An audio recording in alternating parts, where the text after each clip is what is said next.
માર્ગ પરિવહન અને રાજમાર્ગ મંત્રાલય ભારત સરકારના સહયોગથી બનાસકાંઠા જિલ્લાના પાલનપુર શહેરમાં રાષ્ટ્રીય ધોરીમાર્ગ 58 અને રાષ્ટ્રીય ધોરીમાર્ગ 27 પર 100 કરોડના ખર્ચે નવનિર્મિત રેલવે ઓવરબ્રિજ નિર્માણ કરવામાં આવ્યો છે, જેનું લોકાર્પણ સમારોહ ભાદરવી પૂનમ મેળાના પ્રારંભે 12 સપ્ટેમ્બરના રોજ વિધાનસભાના અધ્યક્ષ શંકરભાઈ ચૌધરીના હસ્તે કરવામાં આવશે।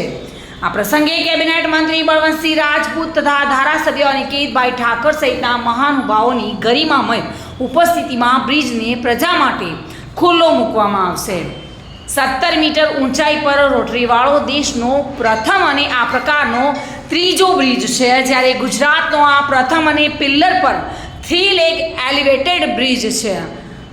આવો 3 લેગ એલિવેટેડ બ્રિજ સૌપ્રથમ ચેન્નઈમાં બન્યો હતો અને આ બ્રિજની વિશેષતાઓ એ છે કે બ્રિજમાં 16,000 મેટ્રિક ટન સિમેન્ટ વપરાયો છે, તેમજ 3,600 મેટ્રિક ટન લોખંડનો વપરાશ કરવામાં આવ્યો છે।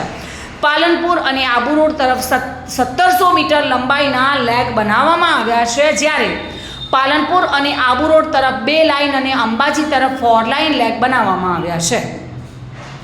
જીપી કન્સ્ટ્રક્શન કંપની દ્વારા આ બ્રિજ બનાવવામાં આવ્યો છે અને આખું બ્રિજ 79 જેટલા પિલ્લર પર ઊભો છે, જેમાં 84 મીટરના ઘેરાવાનું સર્કલ સેલ્ફ પોઈન્ટ બનાવવામાં આવ્યો છે। આ બ્રિજમાં કુલ 180 જેટલા ગડર કોન્ક્રીટના છે અને 32 ગડર સ્ટીલના લગાવવામાં આવ્યા છે।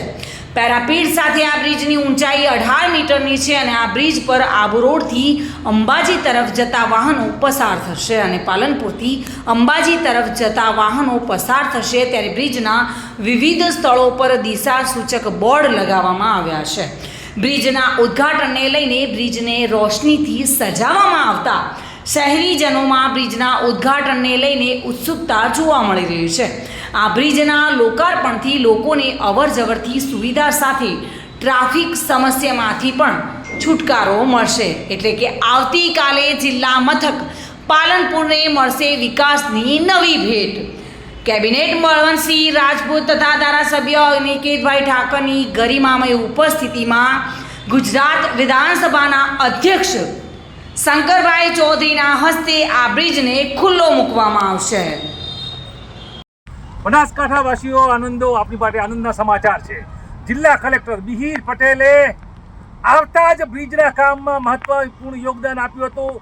સરકાર સાથે સીધું સંકલન અને હવે આ બ્રિજ ચેન્નઈ બાદનો ભારતનો બીજો 3 લેગ એલિવેટેડ બ્રિજ બનાસકાંઠાવાસીઓની સેવા માટે તૈયાર છે।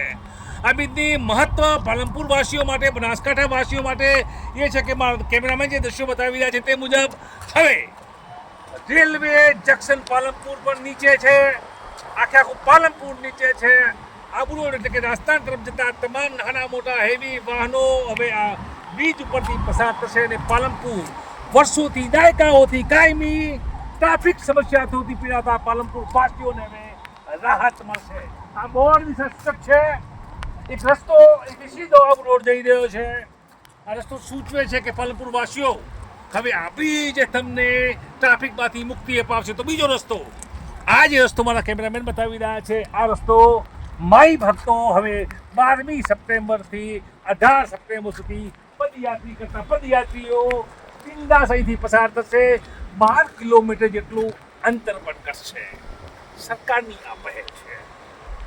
એલિવેટેડ ઓવરબ્રિજ 100 કરોડથી વધુના ખર્ચે અને હવે સેવામાં સરકાર, સેવામાં મિહિર પટેલ જિલ્લા કલેક્ટર તૈયાર છે। આ બ્રિજ આવો મળો 12મી સપ્ટેમ્બરે બનાસકાંઠાનું આ ગૌરવ। નમસ્કાર।